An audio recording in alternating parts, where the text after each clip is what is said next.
Give me your 3 teams that stand in the way of the U.S. Making history in this unprecedented moment to be able to win 3 World Cups in a row, nothing that has ever been done from a men's or women's side. Just 3? Yeah, just give me 3. Just 3. Or give me 5. If you want to give me 5, give me 5. I was going to say, this goes to your point and your question. Before, I would have just said there was 3 teams. There was 2 teams. There's 1 team that could stop the United States. I actually think I could put them on, I would say 5 or 6.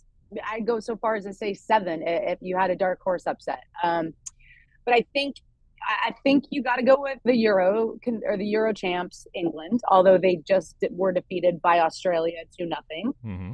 I still think that they're hard, they're quality on the pitch. They've got an incredible manager in Sarina Wiegman. I think they're set up really well to do well against United States. They too have suffered some injuries, so we'll see how that plays out. I would say, interestingly enough, I'm going to go with France. Now that Hervé Renard is in charge of that group, this could blow up, right? This could be one of those picks that blows up in their face, or it could be something that is incredibly strategic and they get it right. Because the one thing France has lacked all along, at least from the outside looking in, is a quality manager to capitalize on all the talent that is there and to build some chemistry and unity within that French team. We saw what Renard did in Qatar with Saudi Arabia, and I think that this type of manager might be the right pick for France to finally get over that hurdle and lift up a trophy. So I think France is a potential contender to stand in the United States' way.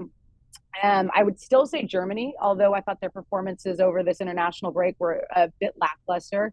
Still think they've got a great manager.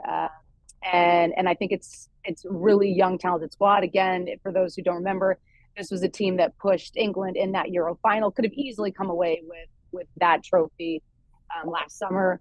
I think those are the lead contenders on the outside looking in. You'd have to throw Spain in there. We don't know what Spain is going to be there, if a full team is going to come back into the fray or not, or if it's going to be this newer generation, but they've got tons of talent and quality on that squad.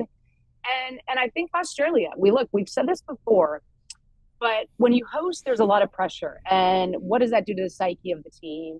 How do they handle that? Well, we just saw them down England 2-0 and give Sarina Wiegman her first loss at the helm of that English national team.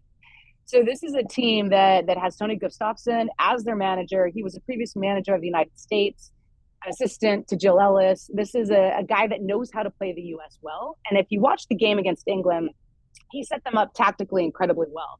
They sat back, they absorbed pressure, and they played on the counter, and that's how they got their goals.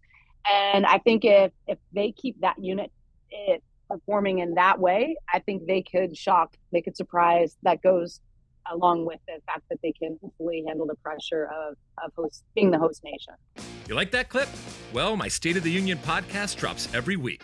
Subscribe now on Apple Podcasts, Spotify, or wherever you get your podcasts. You like that clip? Well, my State of the Union podcast drops twice a week right here on my very own YouTube page. The only way to stay up to date is to hit that subscribe button down below. Size the day, and see you soon.